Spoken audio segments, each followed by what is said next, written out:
বেশি টাকার প্রয়োজন হলে এই আমল আর এই দোয়া পাঠ করলে দ্রুত আপনার প্রয়োজন পূরণ হবে।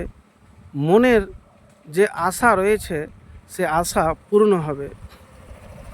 আমি যে আমলের কথা বলবো সেই আমল একবার করে দেখতে পারেন। হতে পারে আপনার খুব টাকার প্রয়োজন, হঠাৎ বেশি টাকার প্রয়োজন পড়ে গেল, কেউ আপনাকে সাহায্য সহযোগিতা করে না, তো ভরসা যদি আল্লাহর উপরে রাখেন তাহলে ইনশাআল্লাহ আপনাকে ধৈর্য কষ্ট করে এই আমল করতে হবে। না পেলে নিরাশ হবেন না। তো প্রিয় ভাই আমার, সর্বপ্রথম আপনি উজু করবেন।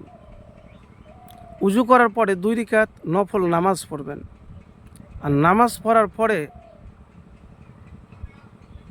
আপনি হাত উঠিয়ে আল্লাহ রাব্বুল আলামিনের কাছে দোয়া করবেন, মানে মুনাজাত করবেন। মুনাজাতের মধ্যে সর্বপ্রথম আল্লাহর প্রশংসা করবেন, তারপরে দুরূদ শরীফ পাঠ করবেন। ইয়া হাইয়ু ইয়া কাইয়্যুমু বিরহমাতিকা আস্তাগিসু 3 বার পাঠ করবেন। তারপরে আল্লাহর কাছে আপনি চাইবেন।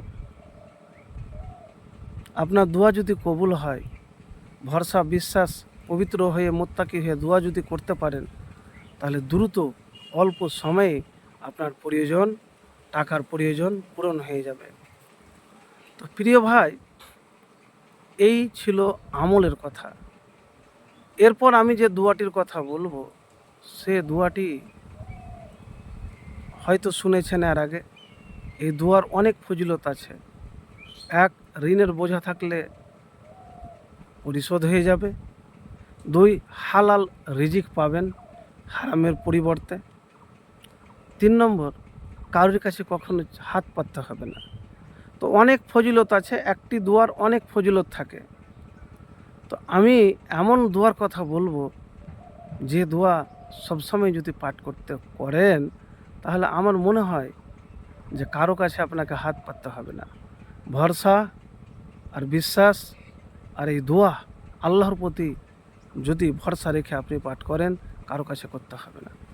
তো দোয়াটি হলো আল্লাহুম্মা কফিনি বিহালালিকা আন হারামিকা ওয়াগনিনি বিফাজলিকা আম্মান সিওয়াক। আবারও বলছি আপনাদেরকে, আল্লাহুম্মা কফিনি বিহালালিকা আন হারামিকা ওয়াগনিনি বিফাজলিকা আম্মান সিওয়াক। এই দোয়া আপনি বারবার, আপনি 1 বারও পড়তে পারেন, 3 বারও পড়তে পারেন, 5 বারও পড়তে পারেন।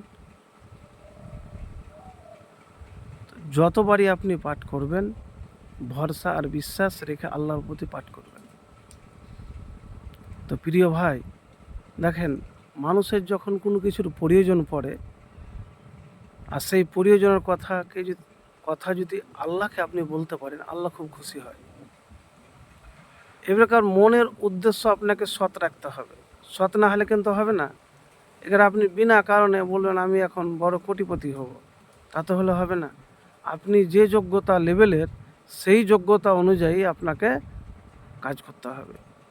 আর রিজিক আল্লাহর কাছে চাইতে হবে। কিছু জিনিস আল্লাহর কাছে চেয়ে নিতে হয়, কিছু জিনিস আল্লাহ রাব্বুল আলামিনের কাছে চেয়ে নিতে হয়।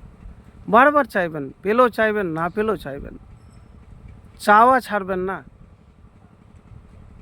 একবার আমল করে দেখুন, ইনশাআল্লাহ আপনার মনের আশা পূরণ হবে।